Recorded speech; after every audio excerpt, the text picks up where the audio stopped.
Good deal. How's everyone doing so far today? Doing well?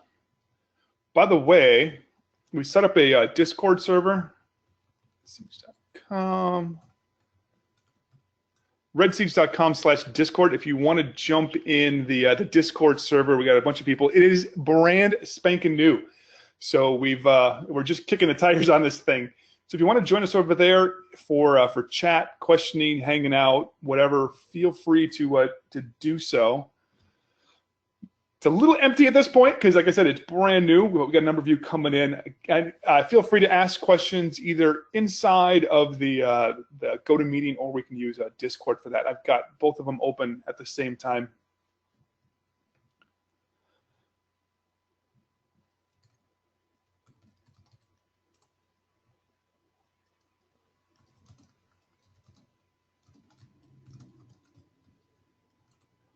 Everyone doing well? Staying safe, staying healthy? Good deal. I see a lot of people jumping in here.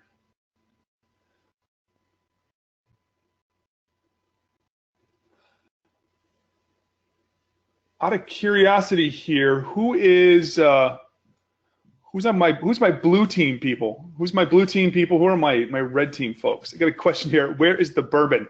I took my my injection, my shots a little bit earlier today. Did you guys see that? Did you see that there was a German doctor that recommended whiskey for I can't remember if it was preventing or for curing the virus. So you know, I told my wife, like, you know, this is for health, right?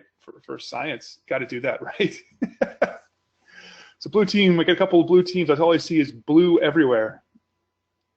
All right. Wow, people are flowing into this Discord. That's awesome. Blue, mainly blue, but a dash of red. So you're more like a blue purple kind of a thing, huh? Is that how it works, Daniel?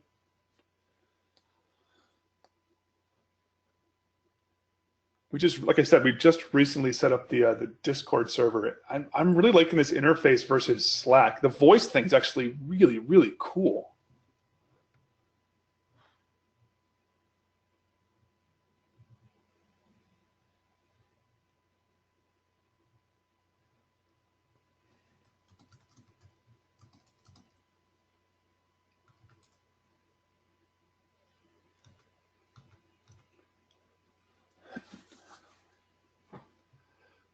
What's up, Dale? How you doing? So Dale got a new gig recently. Is that going well so far, Dale? All right, any new people? I see more people. Wow, we've got another 30 people that just showed up or so. Any red teamers or blue teamers, or what are you folks? I keep touching my face. I know we're not supposed to. The hard thing is I shaved the beard because I got, you know, it was really bugging me. So now I can feel the stubble that I haven't felt in about 7 years, so I can't stop touching my face. Blue team for life. Nice. I'm so red, I bleed red. Right? Love that dad joke, right? Good deal. So we see people flowing in. We are going to get started in about a minute. Again, feel free to join the Discord server. We'll take chat. We'll take questions in there, as well as the GoToMeeting chat. I just find that a little bit easier to follow in the chat than in Discord than it is in the chat. So what's your guys' take on the whole Zoom thing? Throw out a bomb there, right?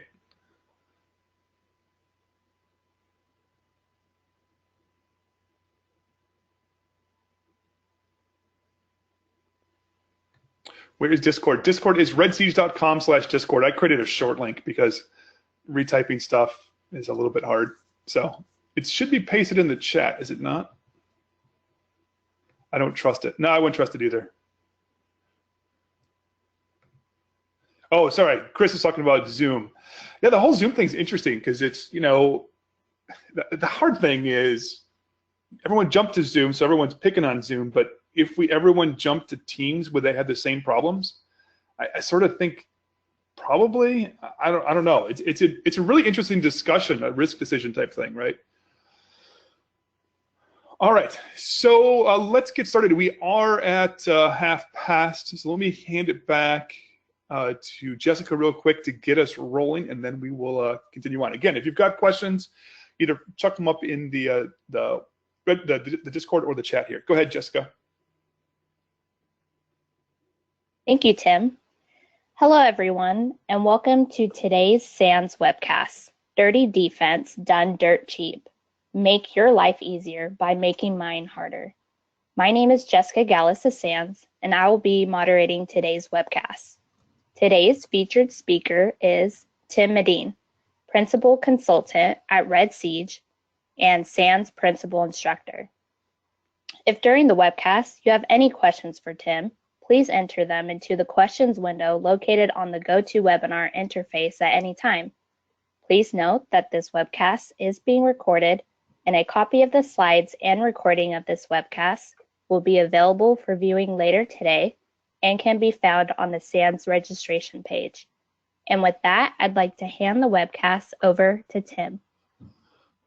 All right, thank you, Jessica. Let us get rolling. Like I said, if you've got questions, please feel free to type in the chat of Discord along the way. I like to keep it a little bit sort of interactive. I mean, maybe there was a question that I wasn't sort of clear on. Worst case, we'll come back and try to address a bunch of the questions at the tail end. So, good deal. So, thanks for attending. Again, we will be talking through dirty defense done dirt cheap here. So, this is how to make my life harder, right? I do a lot of pen testing, a lot of red teaming, the offensive types of things in so many different ways, right? And there's a lot of things that we see that works for us offensive people, but is kind of easy to fix, right? And these are intended to be sort of those simple, quick hits that might be a little bit dirty, but again, simple techniques you can use. Quick background, again, I am Tim Medin. I am the presenter here, Principal Consultant of Red Siege. I am the lead author for SANS 560, of course, I'm an instructor there as well, and I also teach 660, the advanced pen testing course. One of the things we've actually pivoted at SANS to a completely virtual, well, frankly, because we sort of have to, right? But there's a lot of, if you want to check some of that out, feel free to check out the link. I'm also the program director for the master's program here at SANS, as well as IANT faculty. So let's get rolling. So what is the goal of this talk, right? So the goal here is we want to walk through some very simple things that we can do as defensive people to make my life, and of course what that also should mean is the attacker's life a little bit more difficult as well. So let's talk through that. And the goal here is that these things should be relatively simple. So these should be simple things that we can do, you know, cheap, sorry, let me type here, Discord, somebody's asking for the link. Simple, cheap ways to make my life sort of harder, right? The answer here isn't move to MFA. That is not something that we're gonna just turn on a switch and move to that tomorrow, right? It's not something like, hey, let's change our password complexity requirements and change the length. That is a huge undertaking. I mean, in Active Directory, it's a tiny change, but diplomatically, it's much larger. So we'll talk through some of these ideas. Also, if you have any sort of good ideas, throw them in the Discord here or the Slack as well. So with that, let's get rolling here. So again, minimal impact to production is sort of the key. Relatively simple. That's what I mean by this dirty defense, sort of done dirt cheap, if you will, right? Of course, this is a knockoff of the AC/DC song. Love me some AC/DC. But give me those simple sort of things to make the attacker's life a little bit easier. These are not meant to be perfect, right? These, in no way am I recommending these are the only things that you should do. And I'm also not saying that any of these are perfect. The goal here is to make life harder for the attacker. Maybe make it harder, make it easier to detect them. Maybe we make them now have to second guess all their actions inside of our network, which then slows them down and gives us more time to detect. right?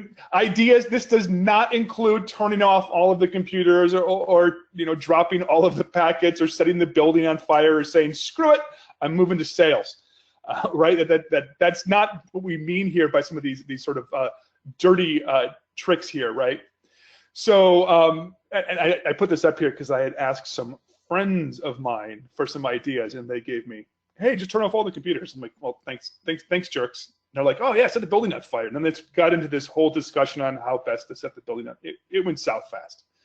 So what we want to do here, of course, is sort of focus on the common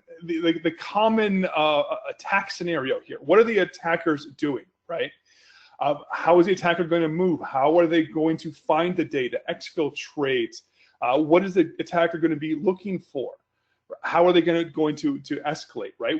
We have to understand these so we can define our defenses that make the most sense, right?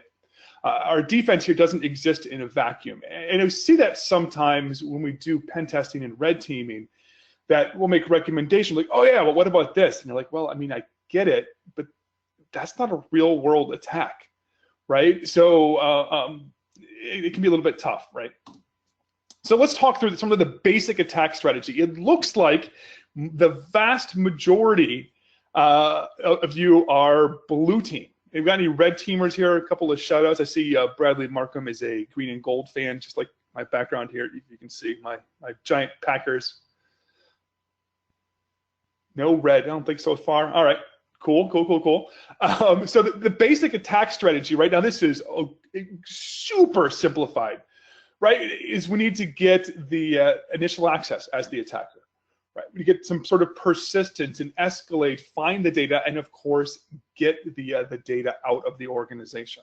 So we'll take a look at those sort of different pieces and how we can implement some of these very simple fixes here that are going to make my life a giant pain. And what I've done as part of this isn't just sort of my ideas. I sort of like to surround myself with people smarter than I am. So I've tried to do that, right? So I've asked my friends who have done pen testing and offense, I'm like, hey, what are the techniques that you've seen defenders implement that make your life significantly more difficult and drive you to swear a lot and whatever. So we'll talk through some of this again. Those very simple stuff. All right, I see a couple of red teamers here. We got Ismail and Ramon. Very nice. Good deal. Okay, so let's talk first about that lateral movement piece, right? So lateral movement, attacker gets in. They probably aren't going to have access to what they need immediately, and then they're going to have to of course move throughout the network, right? So one of the simplest things, and this one always surprises me, it's a little bit more political. I know I'm in a way sort of violating the principles I talked about earlier. We'll come back to simpler ones a second ago. But your end user systems, there is no reason that Steve in marketing needs to talk to Sally in accounting, right? There's no reason those two systems need to talk to each other. Frankly, Steve in marketing doesn't need to talk to Tom in marketing. They should be going through the servers. They're not going to be setting up their own file shares. If they do, that itself is a whole problem. You've got to block 445.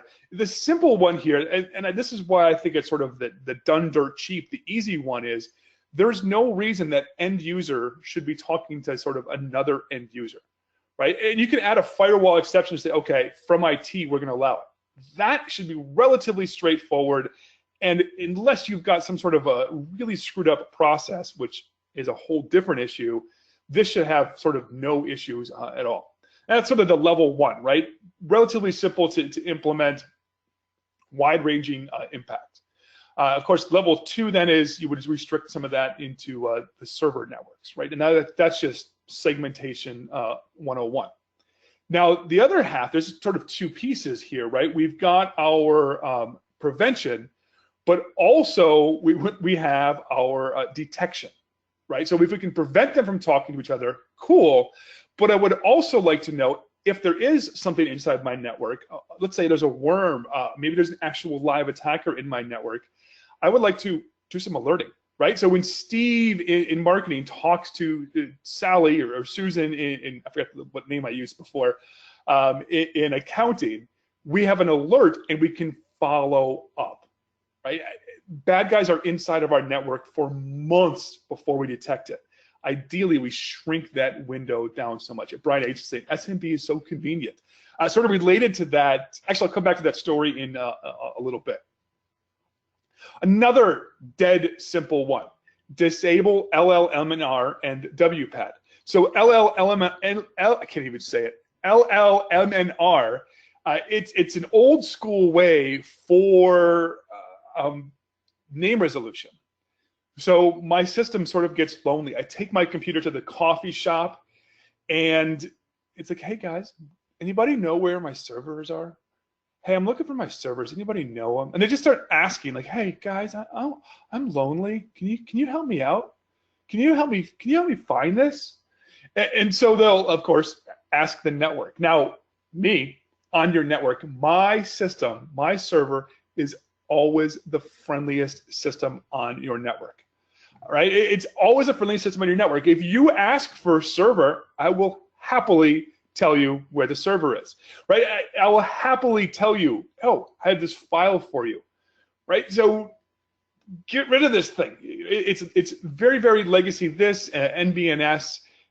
Burn it with fire on your network. You just simply don't need it. And I have not seen a single negative impact from this in getting rid of this. Sort of related to that is WPAD, the Windows proxy auto detect.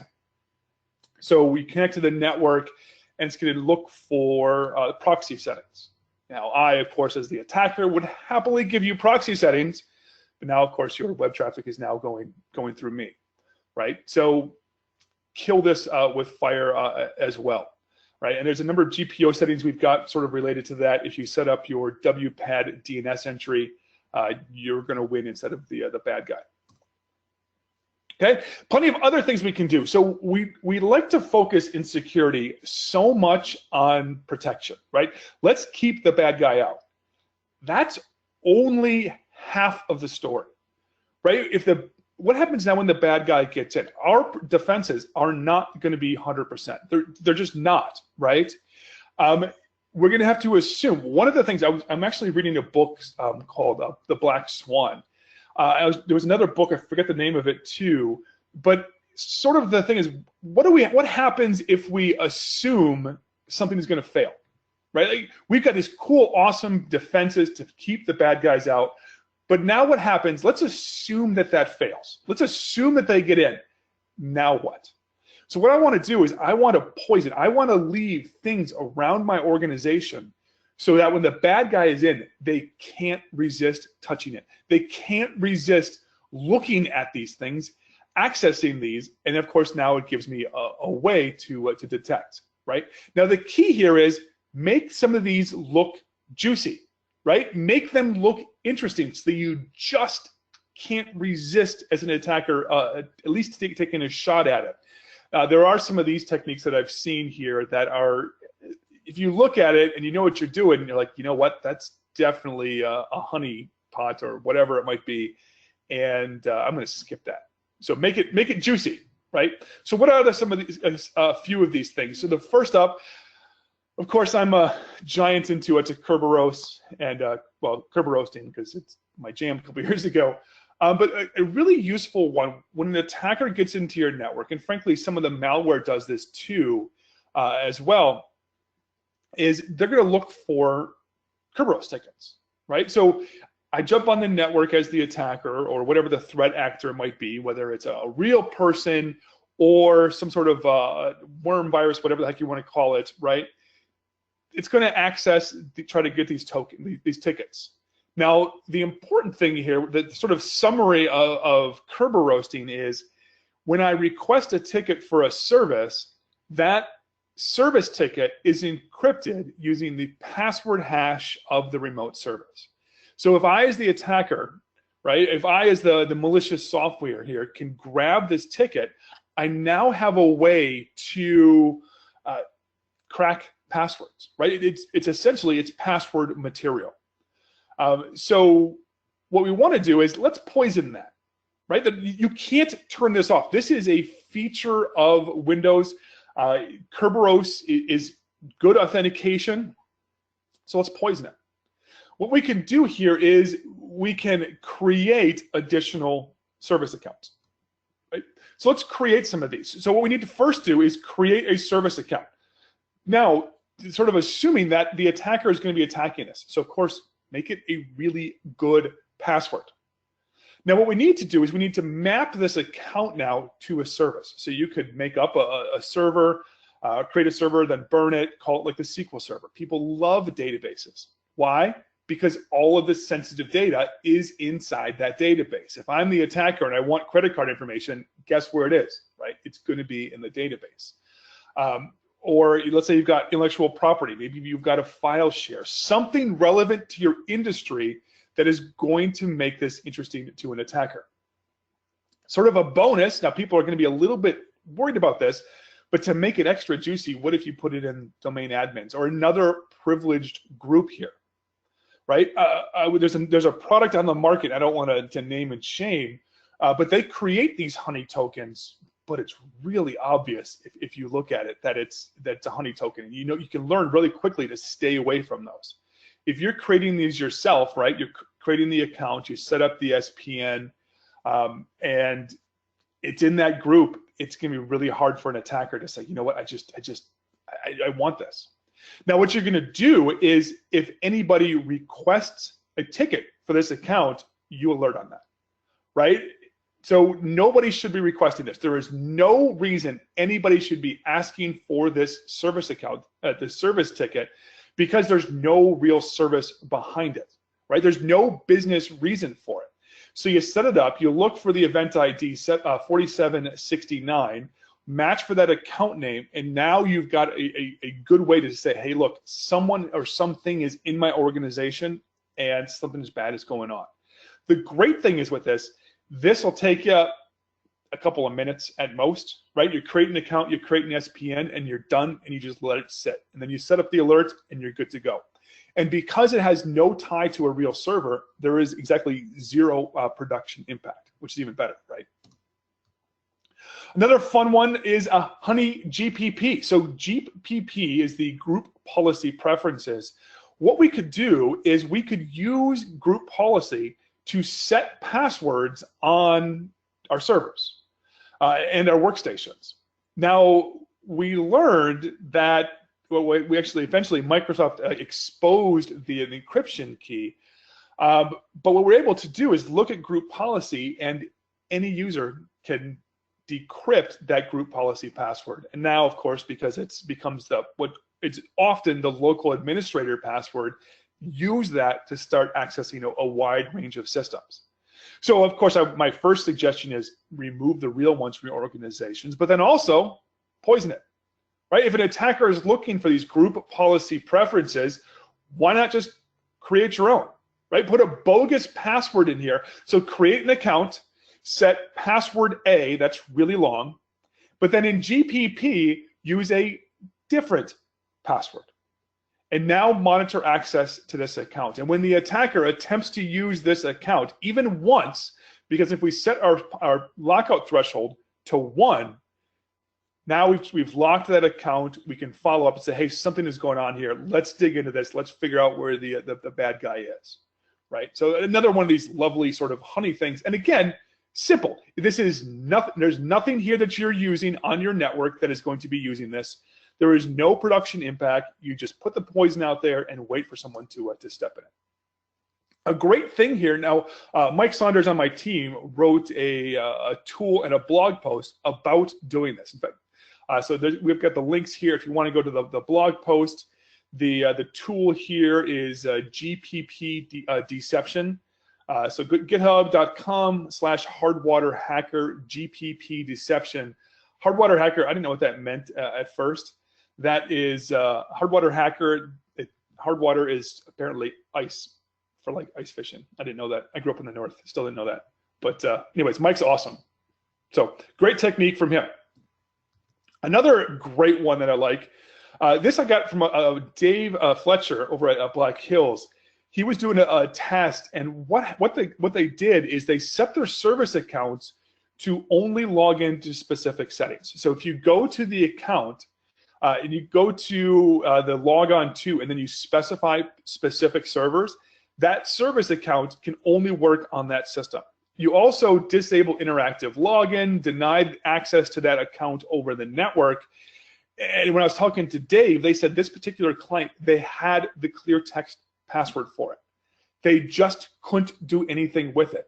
It shut down their ability to do RDP, it killed their ability to do SMB, WMI, SQL, all the things. Even though the legitimate credentials were there, they were mostly useless because they couldn't access the systems they wanted to in the fashion that they want.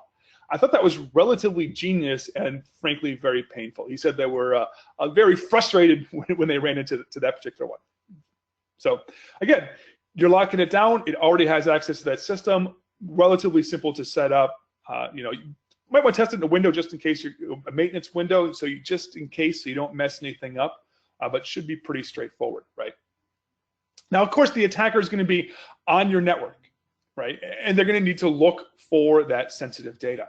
An important thing here to remember here is the attacker, of course, isn't going to land on one system and stop, right? Now, a little caveat to that, right? If the attacker lands on that system and that system has the sensitive data, they don't need to pivot. A key thing here to remember is the bad guy doesn't need all of the data. This goes back to a comment someone had before. I forgot who was mentioning it. But this goes back to sort of the discussion. I was at a client, this was, gosh, a little over a year ago, I think now. And we went in, a large financial institution, and they had all their defenses set up really well. It was incredibly difficult to get execution. Lateral movement was a giant, big fat no-go. It was brutal, absolutely brutal. So what we did is we then ended up looking around. Let me jump ahead for just a second, and I'll come back. Is we ended up looking around. We actually used a Power View and their find interesting domain files and looked around for files on that network. Now, I didn't need to go to the database server or the central repo where all the files were, file server, whatever it may be, because it's just so happened that there were file shares all over the place. Users were creating their own file shares, right? A fix for that was the first one we talked about earlier, right? Where we disable 445 and that problem just disappears. But we found all over the place files with bank accounts and routing numbers. And this is a financial institution where you have to have a significant quantity of money to even knock on the front door. So we looked around and we didn't get the keys to the kingdom, but hey, for 10 million bucks, I can live really nice in pretty much any country for the rest of my entire life. So going back to that, let's take a step back now. So if the attacker lands on an engineering workstation, that engineer has access to all of the schematics for that whatever intellectual property. Or if it lands on an accounting system, they're going to have access to the financials. So of course we have to be very careful with that, but many times that's not going to be the case, right? Where they might land on a salesperson's computer, let's say. We'll throw the salesperson under the bus. Land on the salesperson's computer, and now needs to start moving throughout the network. Or start looking for that Power View, right? Look for Power View. Of course, they'll probably use it a little bit different because this is exceptionally loud. Start looking around the network for those interesting files, right? So what you need to do then is let's set up some honey shares. So maybe set up an additional server here, give it a nice, of course, juicy name. Create some shares called, I don't know, something important to your organization. Financials are always a nice one. Accounting is a nice one. And then wait for someone or something to access that. There's no reason anyone should be going to these shares because they don't serve a business purpose. And if something is, follow up on that. Beautiful thing here, no production impact, right? You're setting up a service and it has no impact on the business in any way, shape, or form, right? Another comment here from Lost Focus: run a fake service on all your endpoints called credit card service which does not do anything in the directory, runs from a config file, and then you alert on the connections. Cool, right? Just poison stuff sort of all over the place. So we've got, these defenses here, they're not high tech, right? These are not super advanced. They are all simple things that you can probably get done in less than an hour with some decent impact that is going to cause significant pain to an attacker that jumps in your network, right? And the key here, of course, is not just to focus on the protections, but also the detections. Assume that you've got a control and it'll fail, right? We're probably spending a pile of money on your EDR product. Cool, assume that fails. I've been in with my red teaming and pen testing inside many organizations, and their SOC has completely missed us. Even when we try to be loud, they've completely missed us, right? Give them some even louder things to look for, right?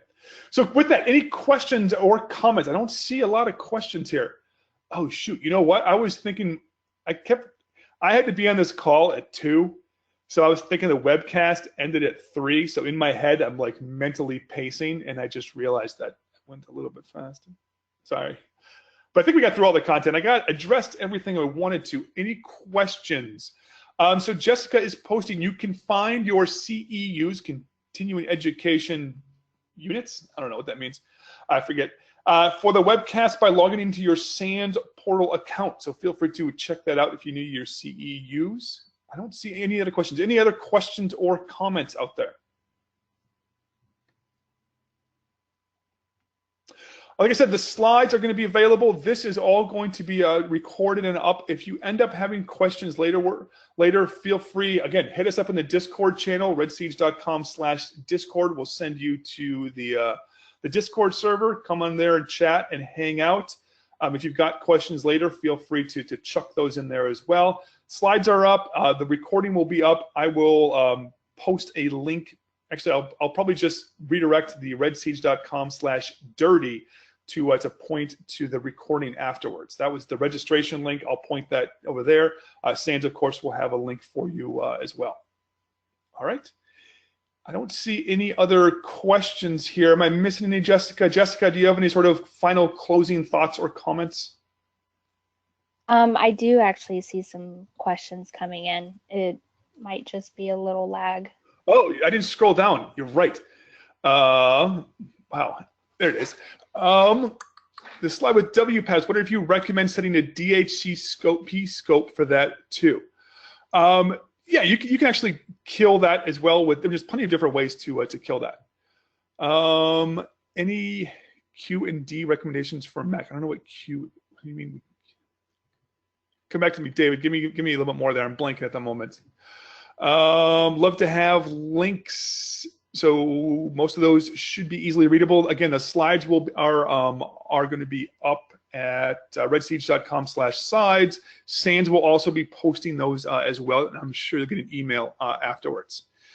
For disabling 445 on a flat network, can you do that with GPO and a local firewall? Absolutely. And the nice thing with that is it's a nice, simple way to just shut that down from on high across the network, right? I would say push this out to your workstations. There's no reason that your workstations need to talk to each other. The only exception would be maybe IT talking to the workstations, but realistically, burn that with fire. What do I think about learning on scanning dark subnets? That one I like too. So Sean's comment here is about dark nets. So you create a subnet on your network that is used for exactly nothing. And then you put a box in that network, and if anything touches that network, you know something is going on. I really like that one. That one was a great one, especially back in the day when the worms were a little bit more prevalent, because they would start scanning in like the configure days. That one was huge. I do like that one very much. I didn't mention that though, but thank you, Sean, for that idea. Any sneaky honey ideas you recommend for detection on the endpoint? There are some interesting ones I've seen as well. So I think it was Mark Baggett. I think it was Mark Baggett. So what he would do is all with systems, they had like a login script that would create like a passwords.txt, and it would put it on the desktop for every single user. And then with the app compatibility, would then hide that from the end user.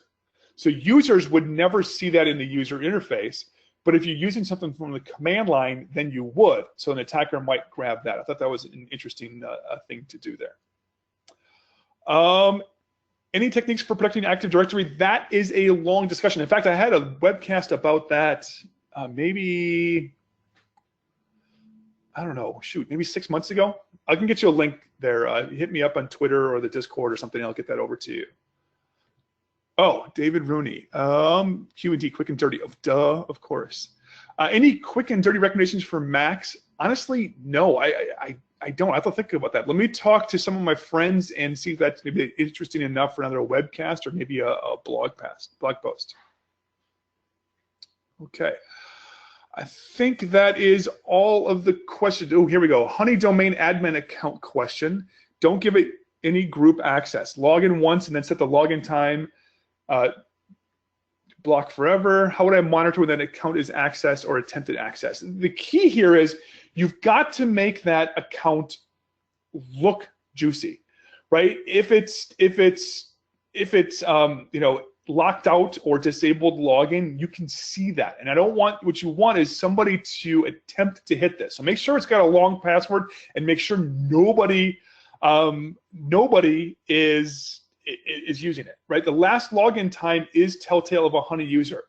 Sure. Another thing though too, if you can backdate it, set the last password time. People like that. That is sort of a good counterpoint. Well done, Ishmael.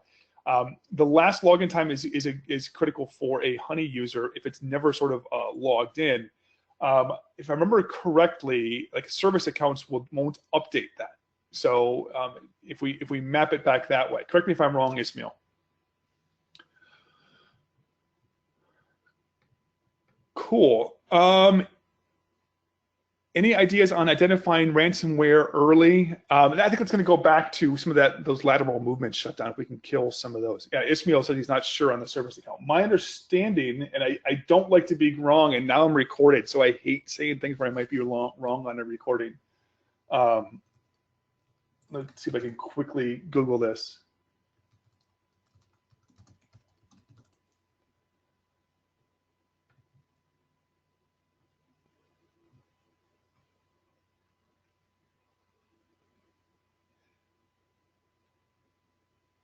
I don't know at the moment. I'll have to double check. Maybe I might be wrong. I don't like being wrong. Shoot. That's one of those things where I've got notes for it, but on the fly I can't remember. My bad. It's in our handy dandy OneNote. Great. Other questions? I don't see anything else coming through here. Oh, I see one person typing. Come on, Dale.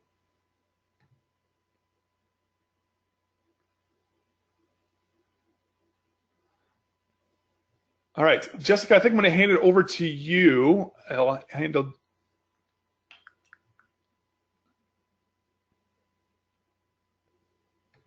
Yeah, so go back to Dale. So the account creation is an interesting one when it comes to the Honey account. So keep an eye on that. As an attacker, I like old accounts with the password last set of being very old. And of course, it'll take a while to age it. It's like putting wine in the cellar and waiting for the attacker to say, ooh, that looks like a juicy looking wine.